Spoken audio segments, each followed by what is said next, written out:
ask me in one line that if I have to nail this sociology paper to what is supposed to be done, what is that one thing which is supposed to be done, I would say that you have to learn the skill of integrating the theoretical knowledge with contemporary developments. But ultimately, you have to be responsible for your preparation and you have to own your preparation. Prepare these broad templates and at the same time prepare those examples where these templates can be used. The harder I work, the more the luck seems to favor me. So all you need to do is work hard. And trust me, your hard work will definitely give you the desired results.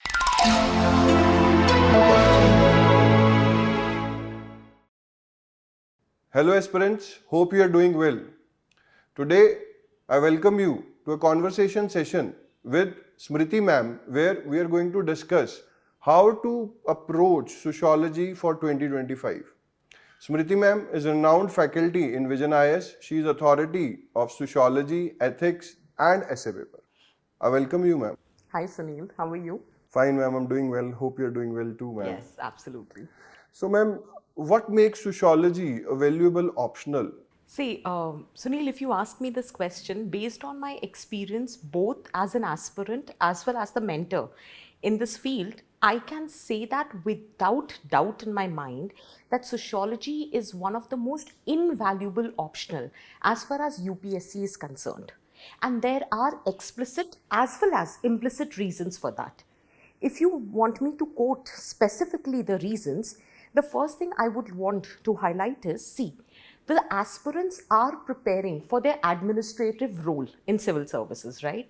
So if you are going to administer Indian society, it is very important for the aspirants to have an understanding about the nuances of society, as in various structures, institutions, practices, dynamics, and for that it is very important for them to have that understanding, and this understanding is offered by sociology as a discipline. Second, I would like to highlight here is that sociology covers wide array of contemporary issues. For example, recently elections happened. So role of caste in politics.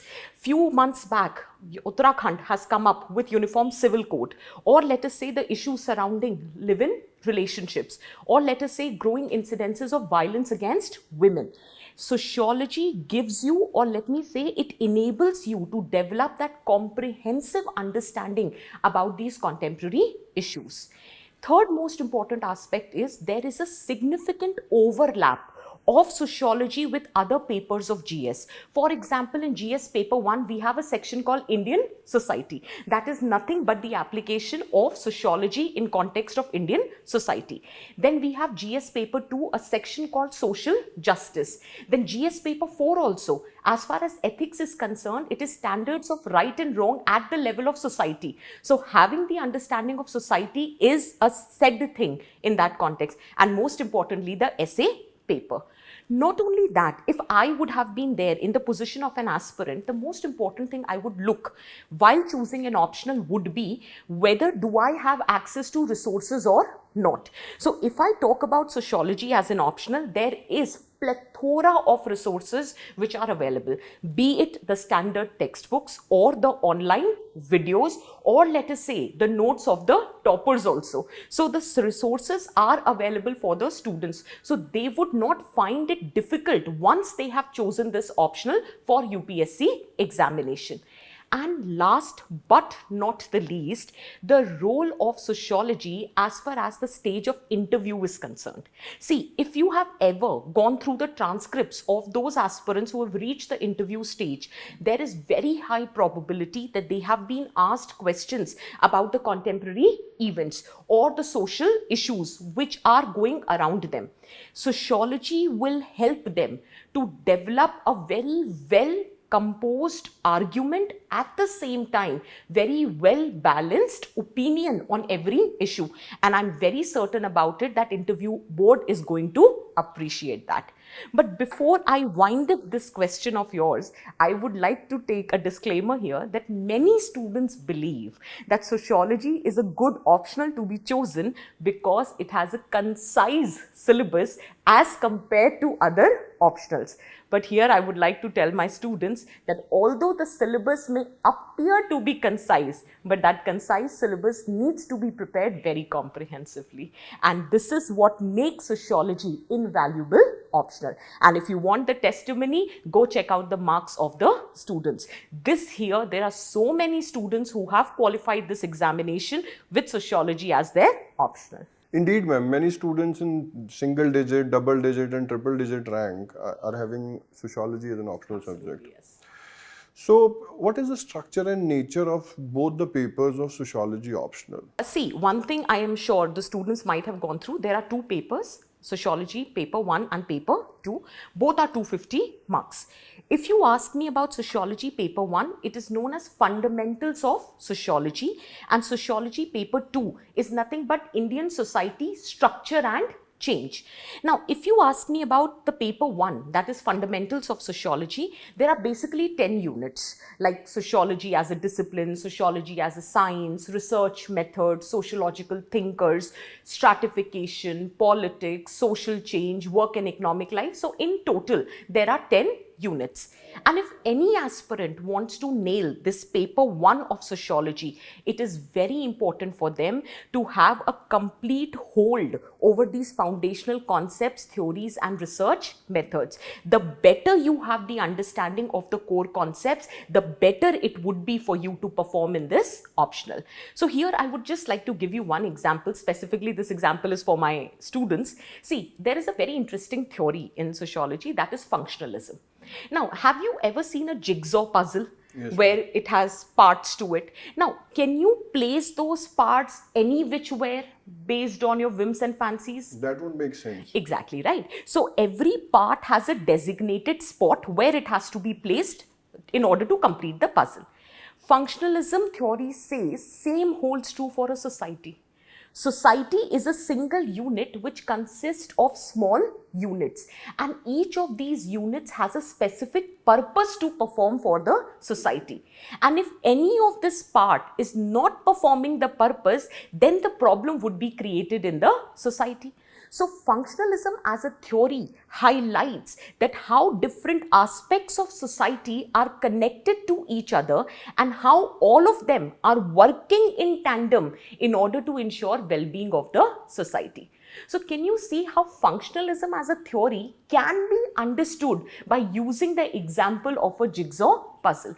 And if you have a deeper understanding of the concept, applying those theories in the contemporary situation would become very easy.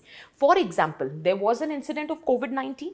And this is a very specific thing. It has nothing to do with sociology also as a background. So do you realize that during COVID, there was a very high surge in the demand of hand sanitizers? ठीक है? At the same time, जितने भी बार थे, clubs they were being closed down because of lockdown and the strict situations. So do you realize that all the distilleries which were initially making alcohol, which was required to be served in the bars, but the bars were closed, so they started making the hand sanitizers.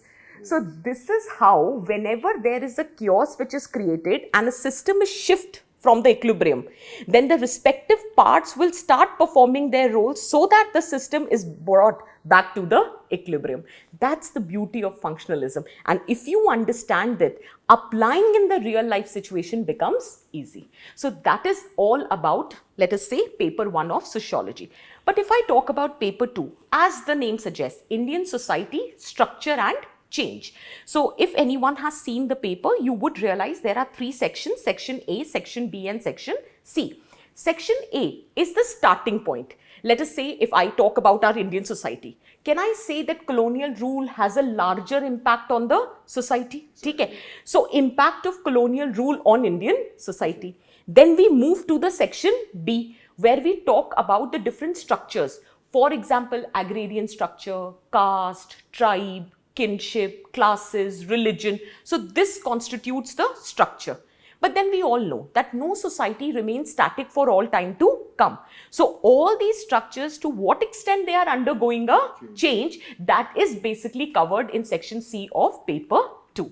So if you ask me in one line that if I have to nail this sociology paper to what is supposed to be done, what is that one thing which is supposed to be done, I would say that you have to learn the skill of integrating the theoretical knowledge with contemporary developments. That would give students an edge over others.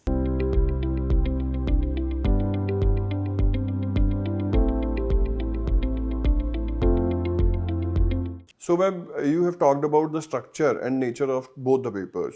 And when we open the newspaper, I think everything can be connected to sociology in one way. This is what I can gauge out of the conversation that we are having. So, if a student have to pursue sociology as an optional subject, he has to build some technical foundational aspects to it. So, how can student build this technical aspects so as to start with sociology as an optional subject rather than just sociology as a perspective? That's a very good question, Sunil, and I would take this opportunity to interact with my students and to directly tell them, see, the students need to understand that no matter how much access you have to, let us say, coaching material, or let us say the books which are available in the market, or let us say toppers notes, but if you have a sound foundation, even understanding that material would become easier. So first thing, which is like indispensable part of sociology preparation, is going through the NCERTs. So there are 4 NCERTs, 2 for class 11th and 2 for class 12th.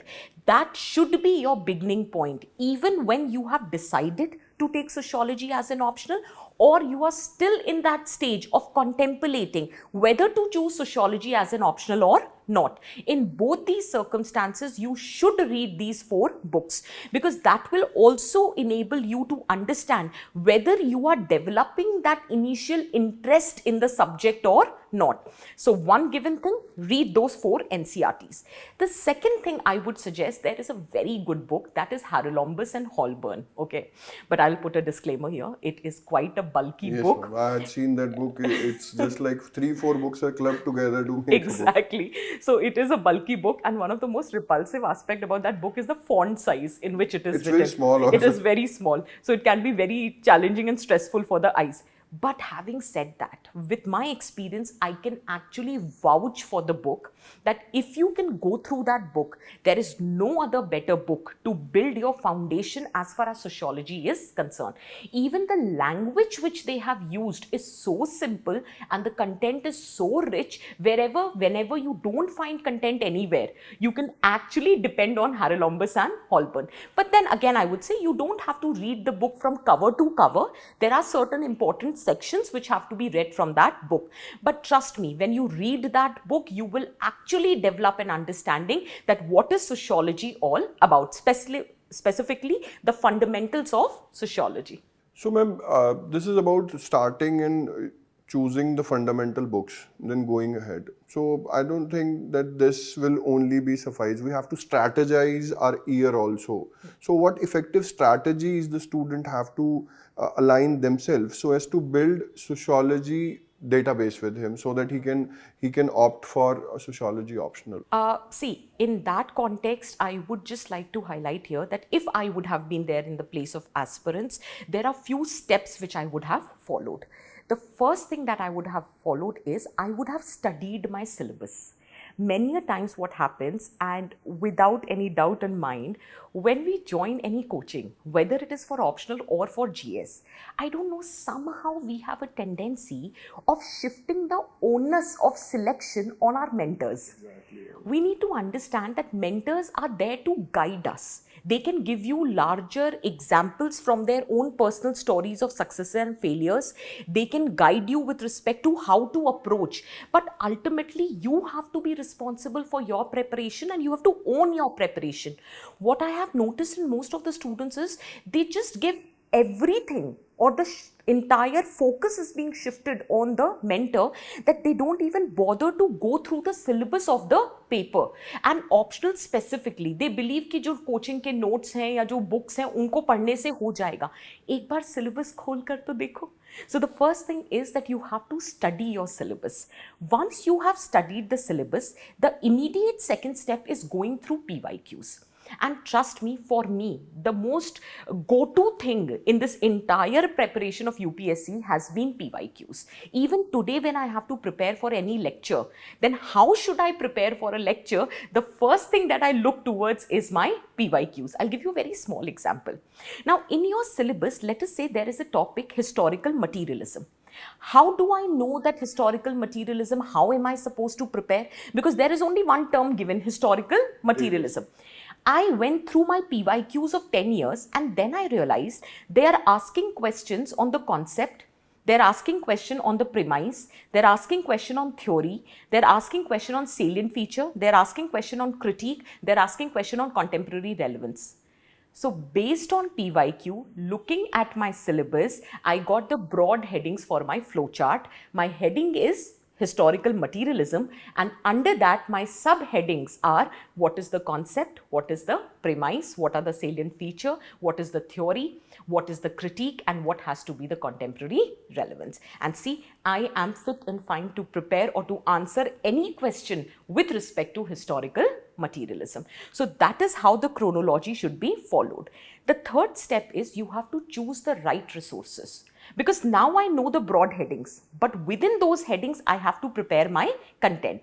For that, I need to choose the right set of resources, and from those resources, I have to prepare my notes. Once I have prepared my notes, then based on my strength and weaknesses, I have to prepare a detailed study plan. And finally, to execute that plan, I have to indulge in what is known as answer writing. So this is how, if you follow the chronology, this is not very specific to sociology. This is a general chronology which every aspirant should follow, whether it is optional or it is GS. It seems like the previous year questions are man ki baat of examiner. Absolutely.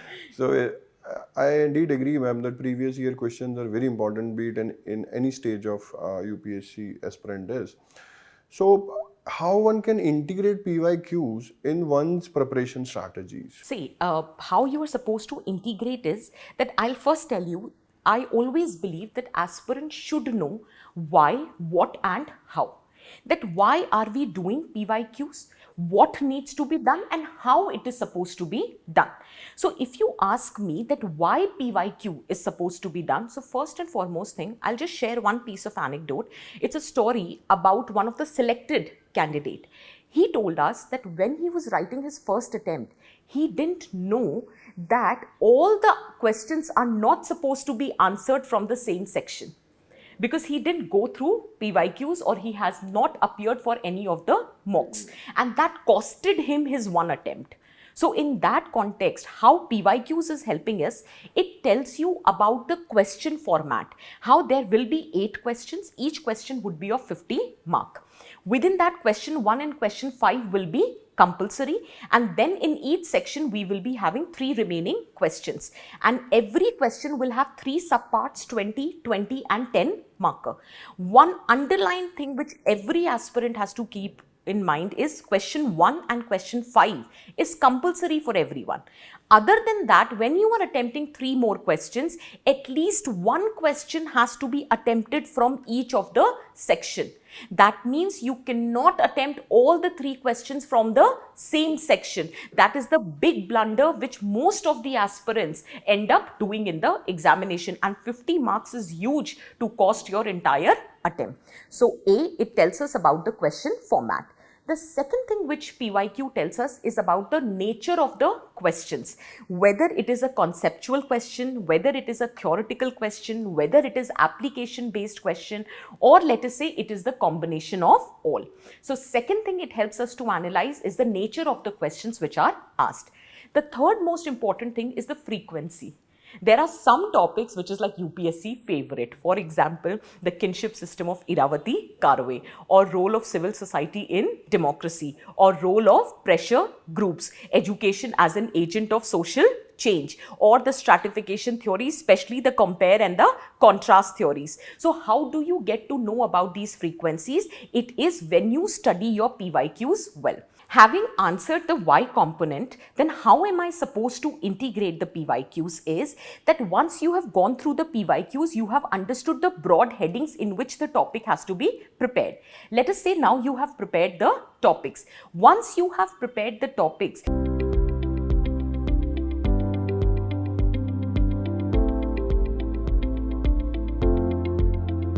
then again try to answer the PYQs which have been asked by UPSC and answer them according to the demand of the question, because broad headings does not guarantee that you will be exactly able to answer the question. So this is how PYQ can be integrated in the preparation.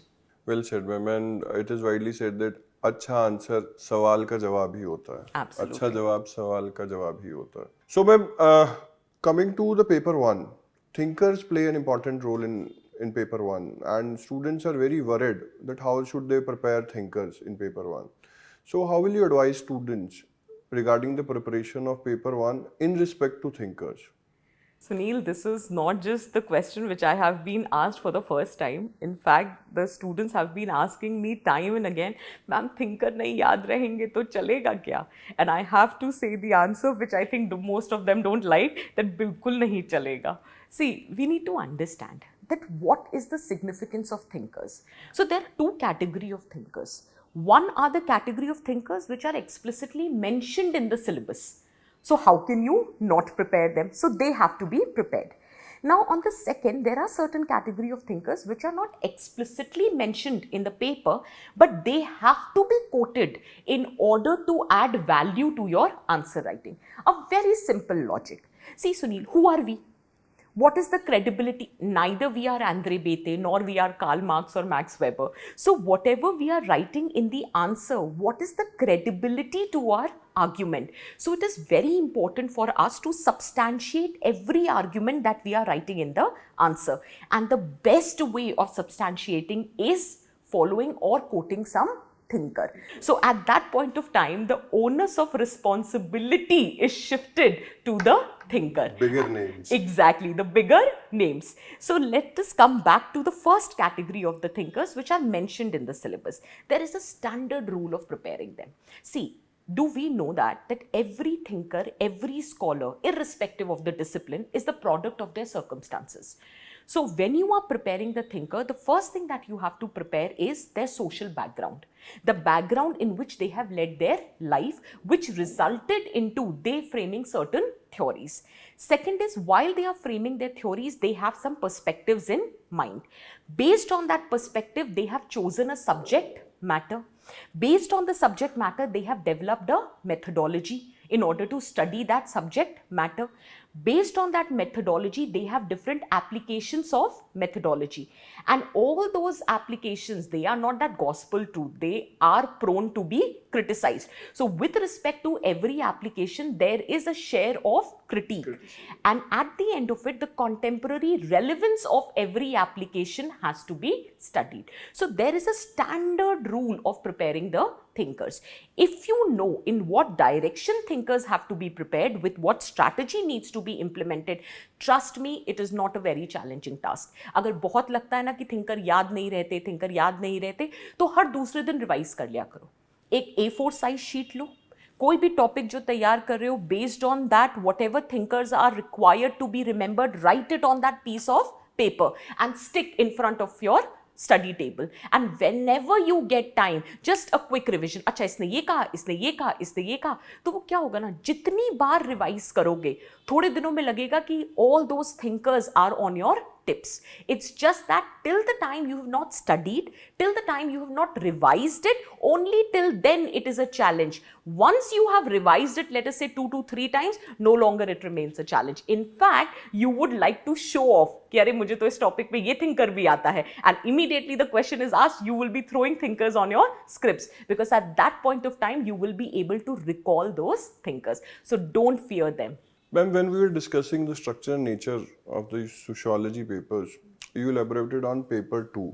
And it seems that paper 2 is more scoring because majority of the things are contemporary things and we get accustomed to those things on regular basis. So is it right that paper 2 is scoring, and how should one prepare for it? Sunil, let me be very careful how I answer this question. So let me put it this way, that sociology paper 2 is like a double-edged sword. Why do I say this? See, on one hand, it creates an opportunity that you write some very impactful and very insightful answers. It also creates an opportunity for you to integrate whatever knowledge you have acquired based on or with respect to the contemporary developments. It also provides you the opportunity to basically demonstrate your knowledge and your understanding of the core concepts to the examiner. But having said that, there is one challenge as far as paper 2 is concerned, and that is the student might fall in the trap of generality. Because sometimes the questions are so general that students end up writing GS based answers rather than the answers which are rooted in sociological analysis and theory. So we have to protect ourselves from not falling in this trap of generality. And how can we do that? Now, based on my experience, I have noticed there are few strategies which can be developed. Now, let me give you a very basic example. You must have heard about national education policy. Exactly. That is the contemporary issue. Now, one thing is that you have direct scholarly perspective as far as national education policy is concerned. Now, let us suppose that we have a perspective of Nandita Narayan, who called it a national exclusion policy.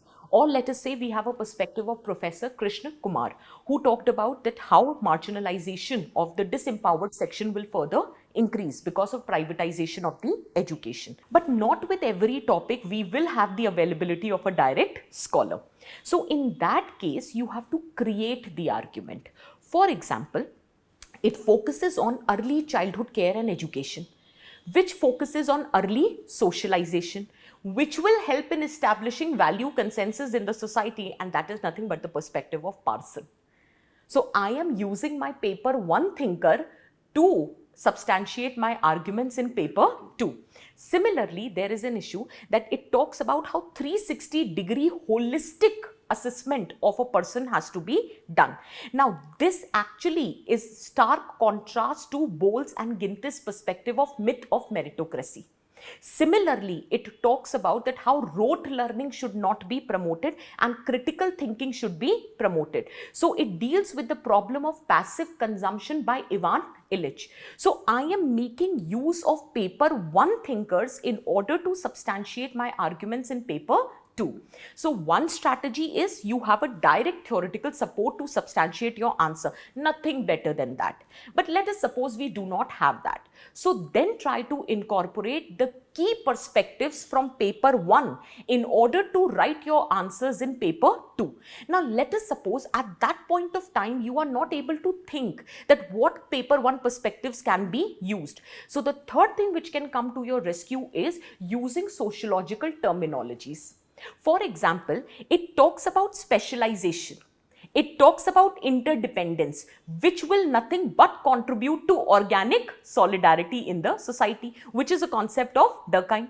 So rather than quoting Durkheim, what you are using here is specialization, interdependence, organic solidarity. Since national education policy talks about gender inclusion fund, so can I say it is creating opportunity for the girl education and how it will help us to tackle the challenge of feminization of poverty. Now, when it is giving you the opportunity to realize your true potential, it is also serving twin objective. One, you will gain access to the avenues of social mobility, and second, it will prevent alienation.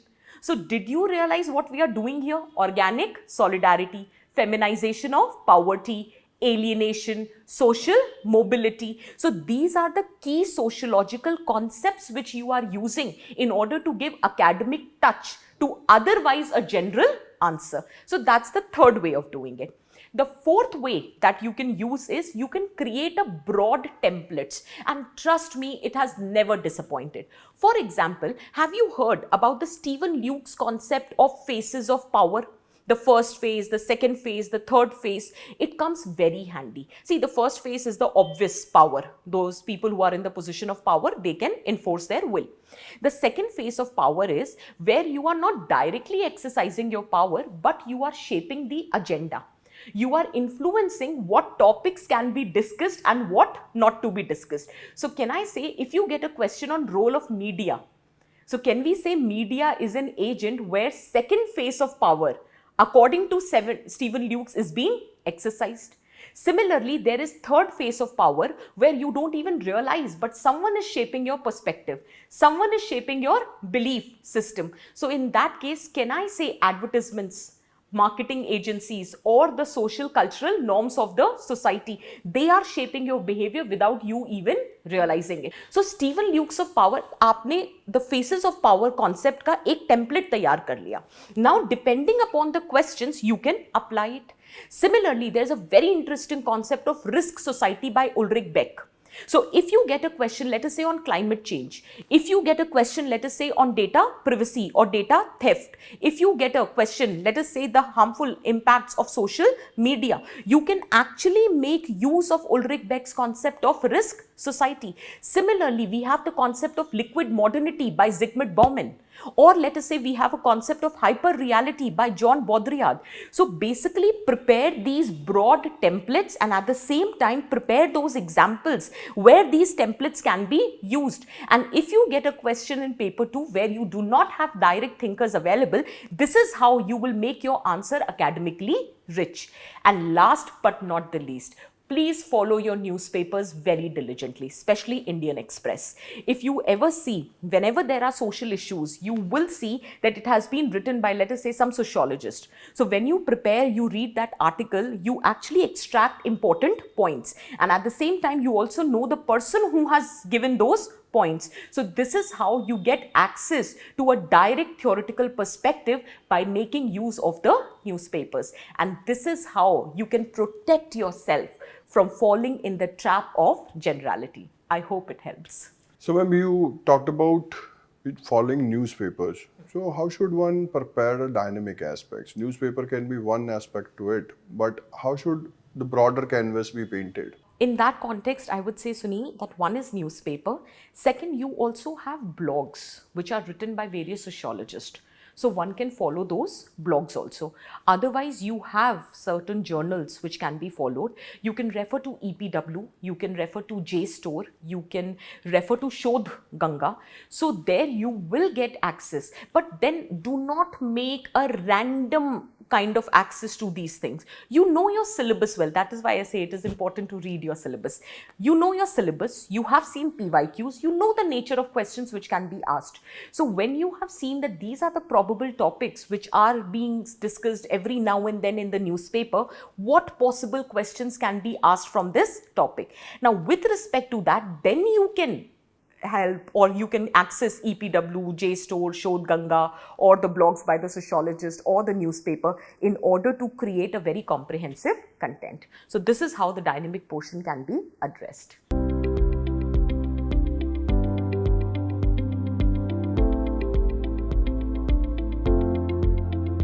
How effective is answer writing? Since, ma'am, you have talked about the importance of including thinkers, including contemporary issues and all those things. And I think for those things, one needs to practice a lot, specifically in writing in a format where the student can show the knowledge of the sociology subject rather than his journal knowledge. Absolutely. Here I would like to quote Stephen King, who says, "I write to know what I think."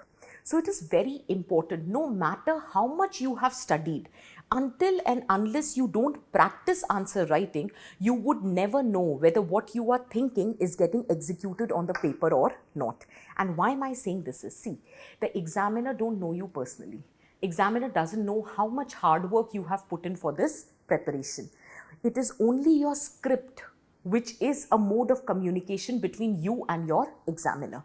The better it is able to convey your knowledge, your intent, your perspective and understanding of sociology, the better you are going to fetch marks. So answer writing is the most indispensable part as far as the preparation of optional is concerned in general and sociology in specific. Now, while answer writing, there are few things which one needs to take care. First and foremost, the tail words are very important. whether it is explain, discuss, comment, analyze, that is holding a lot of significance, because tail word actually decides the structure and the direction in which the answer has to be written. One tail word, ma'am, I remember, critically examine. Exactly. So critically examine and critically analyze, how can they be different? And you would be surprised to know critically analyze and analyze critically also has a different template to be written.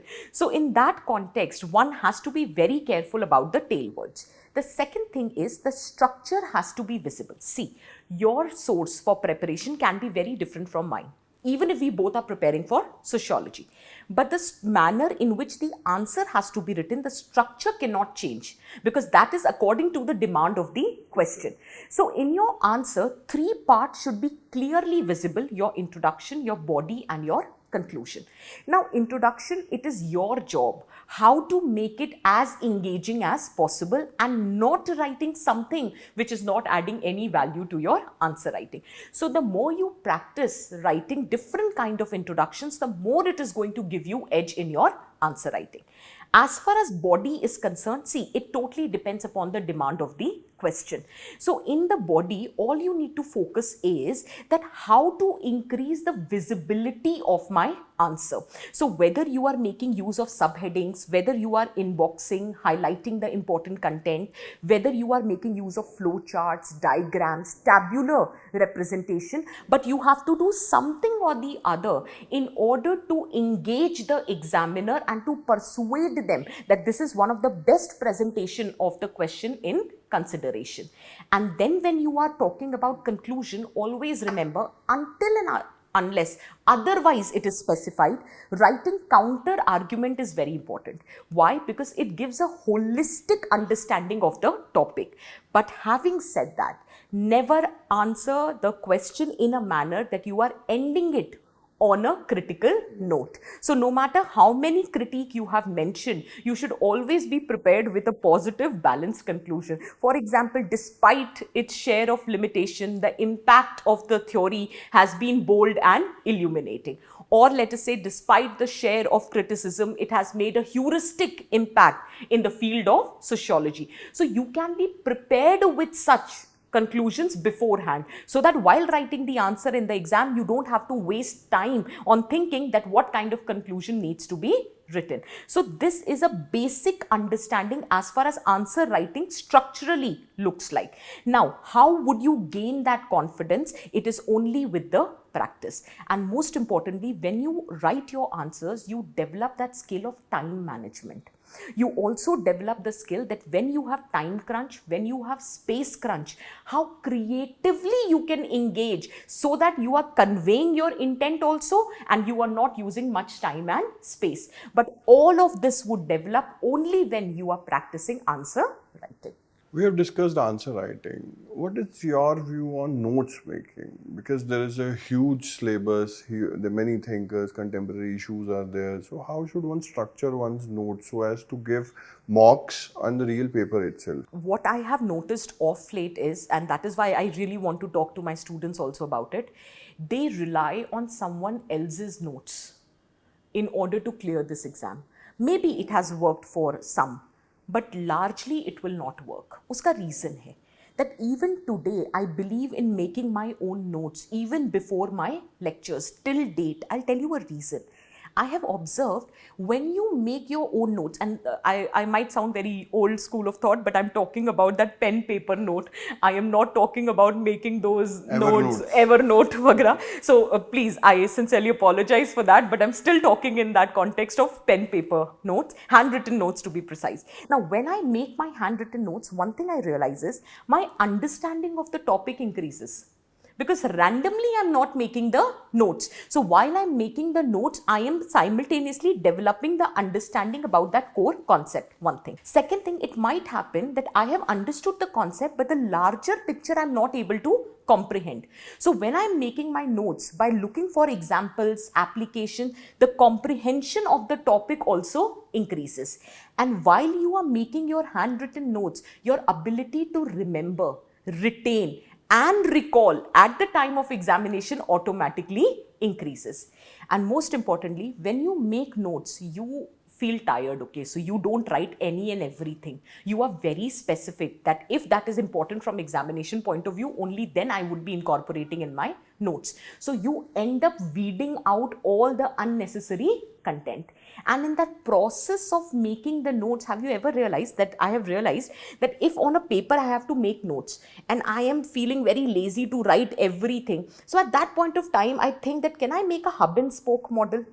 Can I make a flow chart? Can I make a table? Can I make that half sun kind of a diagram and just write the pointers so that it will register in my mind and I don't have to write everything. So in that process, you never know, but you develop that skill of creative answer writing. And most importantly, it helps you in concising your entire syllabus at one place, which will come very handy during your mains. Because at that point of time, you don't have that much of time and liberty that you are revising the entire content from the standard books. So when you have that A4 size sheet पे सारे notes, it is easy to revise. And trust me, वो headings ही होती हैं जो आप reproduce करते हो exam में. उसके अंदर के fillers तो फिर depending upon the demand of the question you answer. And largely you fetch marks also on those broad headings. So this is the significance of note making as far as I am concerned. Ma'am, what about revision strategies? You talked about this strategy that once you make note, it becomes very handy for the student to revise. So, what other strategies can be integrated so as to revise effectively? Here I'll tell you something, again based on my experience, not only with respect to my students, but also my colleagues, my contemporaries, co-aspirants to be very precise. I have seen that most of us have a habit of flipping through the pages and revising. That might work for you in prelims, but that would not work for you as far as mains are concerned. Uska reason hai, prelims mein answer is in front of you. So if you have some knowledge also, you can, reduce the answer from the given question. But in mains, no answer is there. You have to recall and then you have to write. So here I would give a piece of advice that when you are revising, the first thing is close your notes, close your books, whatever you have been referring. Take a A4 size sheet and whatever topic that you have prepared, write it in the center of the page. Now, with respect to the topic, whatever broad headings that you have prepared, you make a hub and spoke model of those broad headings. And under each of those headings, what are the pointers that you have prepared? What are the specific thinkers which you want to remember? What are the data reports that or the case study that you want to use? You write it and do not look at any of the content. क्या होगा? कुछ भूल जाओगे, revise करके फिर याद आ जाएगा. But the point is, this technique is known as active recalling. The more you recall actively, the chances of reproducing that on the day of the examination is very high. And not only that, once you have done this, I have noticed it. The more you revise while writing, one, your speed improves. Second, your spellings improve. Third, your handwriting improve. Fourth, you get the confidence of using those visual aids, whether it is the charts or the diagrams or the flow charts, or let us say you will understand while you are writing and revising, you will get an idea that how should I present my answer, that chances of fetching extra mark as compared to my co-aspirant is high. So this is how I sincerely believe कि लिख के revise करना चाहिए. The more आप लिख के revise करते हो, बुक्स को बंद करके रिकॉल करके रिवाइज करते हो, chances of retaining that content is very high. One thing. And second thing is बहुत लंबा गैप मत दो रिविजन में. Let us suppose you have prepared a topic. I'll tell you about myself. I never used to sleep without revising. Even on that particular day, I have studied less, I'm okay with it. But I will not sleep without revising. Because if I am not regular with revision, no matter how much efforts I'm putting, that would not give me the desired results. So a daily revision technique होनी चाहिए, एक weekly revision technique होनी चाहिए, एक fortnightly revision technique होनी चाहिए. Don't give much time, but yes, some amount of time has to be dedicated to revision. Because that will help you, that whatever you have prepared, even less, but that is what is staying with you till the day of the examination. Thank you, ma'am, for sharing such insightful things with us.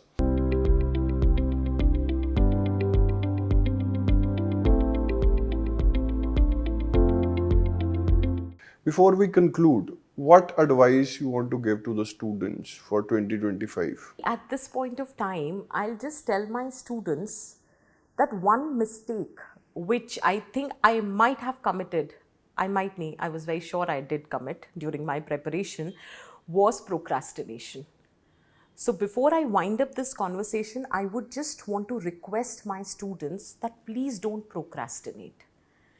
The reason is that procrastination makes easy task hard and hard task even harder.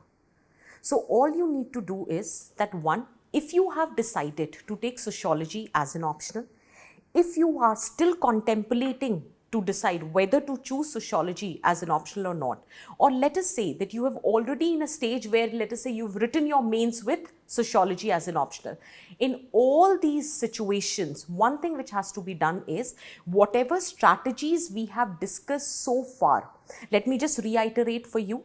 A, go read your syllabus. Second, please have a judicial look at your PYQs. Third, choose the right resources. Fourth, based on the resources, PYQs and your syllabus, have your own notes to be prepared. Then based on your strengths and weaknesses, please chart out a study plan which is tailored according to your capabilities. And finally, put as many efforts as possible to put that plan into action. Here I would like to quote Thomas Jefferson. He said, "I am a strong believer of luck, and I realized the harder I work, the more the luck seems to favor me." So all you need to do is work hard. And trust me, your hard work will definitely give you the desired results. Stay blessed and keep learning. On the note of luck, I conclude this session. Hope who are preparing for this examination clear this examination with flying colors.